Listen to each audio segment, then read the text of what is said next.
Hey everybody, welcome back to the channel. On this episode, I'm back. We're working on some Grand Nationals, and I got some good and some bad news to share with you all, so let's jump right into it. So my wife and I were celebrating our 3-year anniversary. This year we went over to Japan and South Korea, and it was a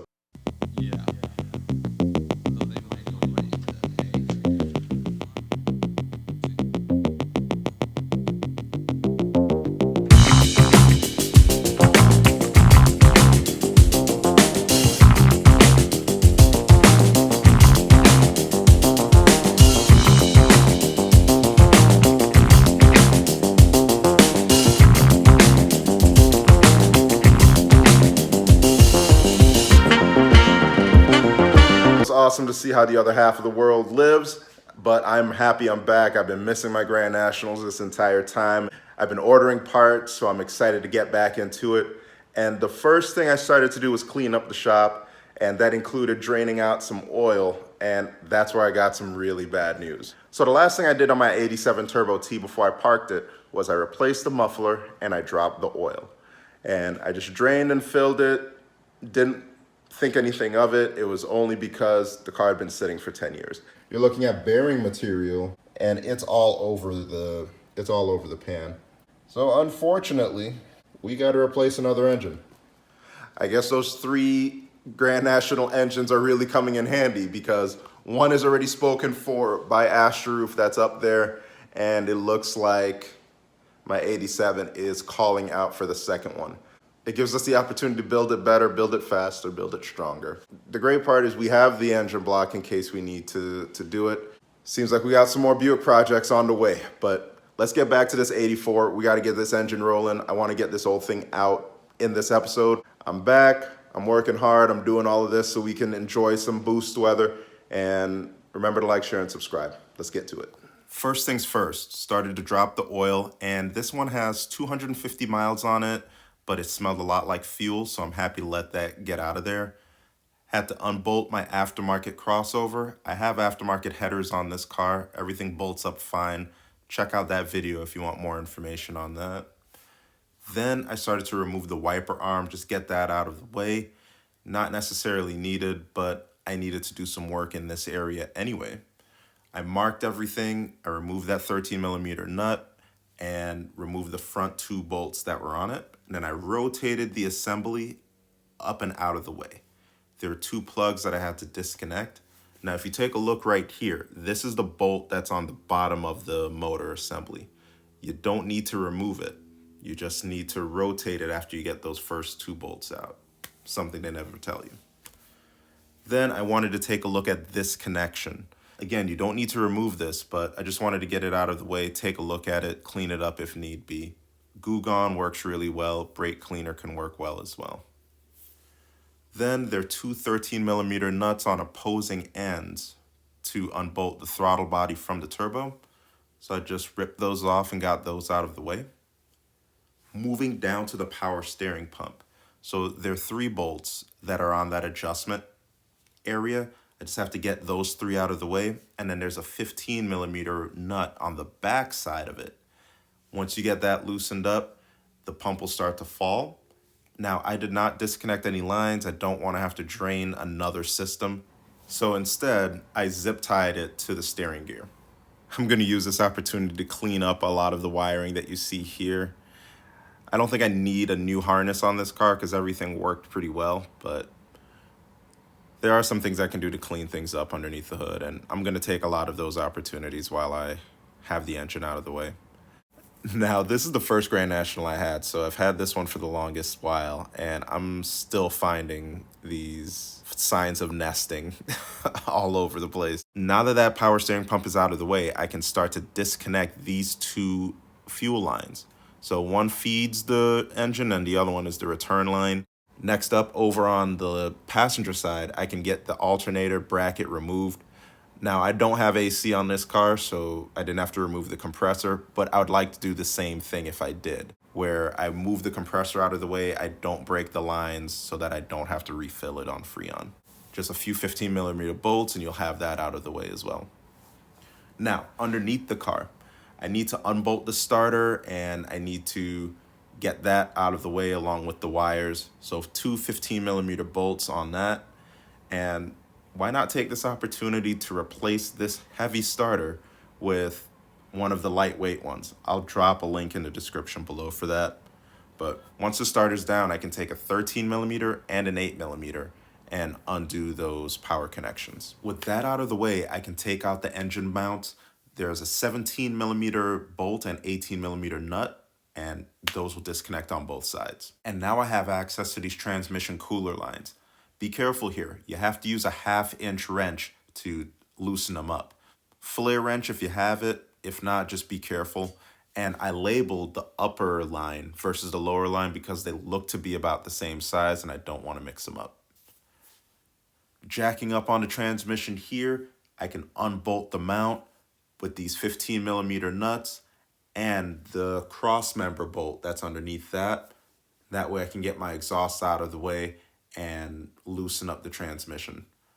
At this point, I thought I wanted to separate the transmission from the engine with it in the car, but trying to get to those engine and transmission bolts, they're just way too tough.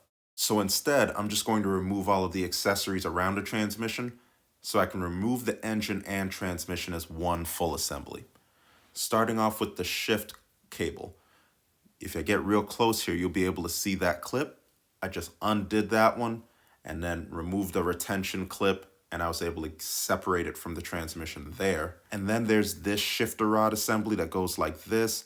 There's a couple of clips, one on this side. There's a nut that goes on that side that bolts up right here.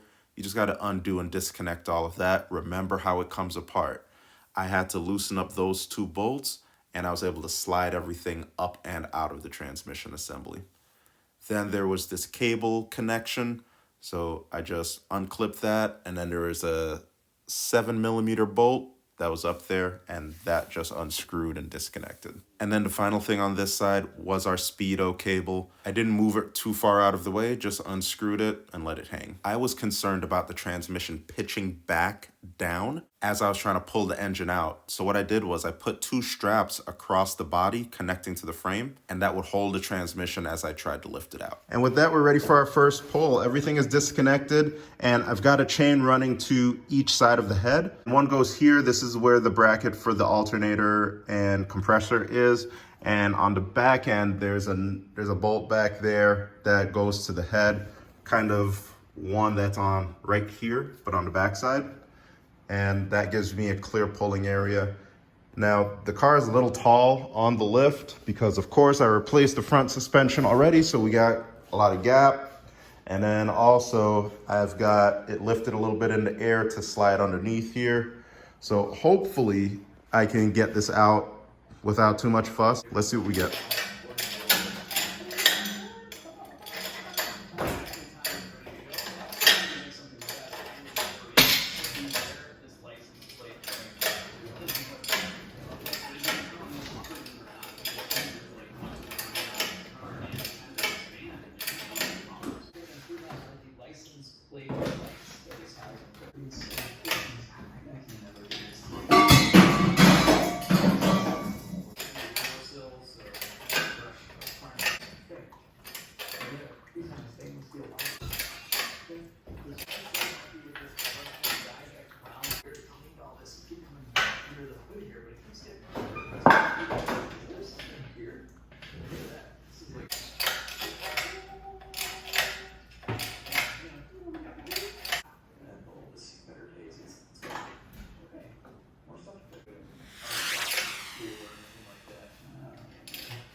All right, so we got everything out. Unfortunately, I did get a little bit of a spill, but that's all right. I'll use some kitty litter or some oil dry and I'll get that right up. if you're doing this and you make that decision to pull the trans with it, I would definitely take the time to drain it. Might as well. Use it as an opportunity to refill your transmission fluid or do a drain, fill, and flush. I made a decision late in the game to switch it up and remove the transmission with it, just because these bolts are really, really hard to get to. I was able to get this one, but pretty much nothing on the other side. So I just said, you know what? Let me go with what I've been reading on forums, just pull it all together.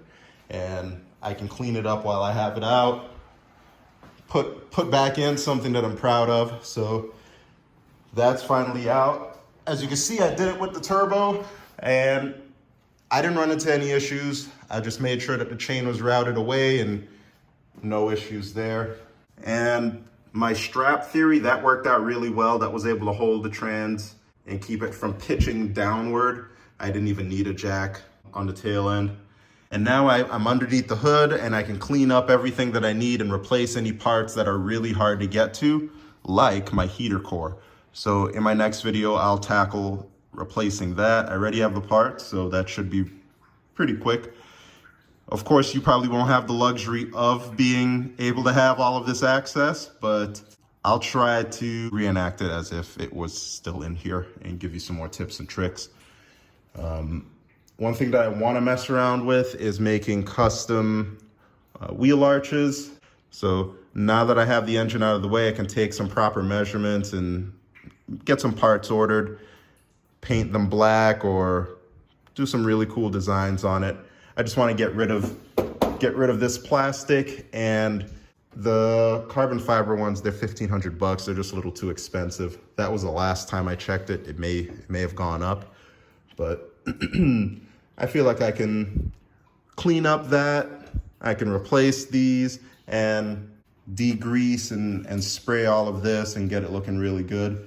I already did some type of cleaning and degreasing before. You could kind of see where I was able to get it on the firewall and even on the frame, but there's no replacement for having the engine and transmission out of the way. So all right, so that's it for this episode. On the next episode, we split the engine and transmission, get a closer look at what was running through this car for the last 65,000 miles. And there are some additional parts that are Go Fast related that I plan to show you next week. And then we'll take our new engine and transmission and get that bolted back into the car. But I appreciate you guys liking, sharing, and subscribing. Your emails, comments, it means the world to me. It keeps me motivated, it keeps me going. So I appreciate that. And I'll talk to you on the next one.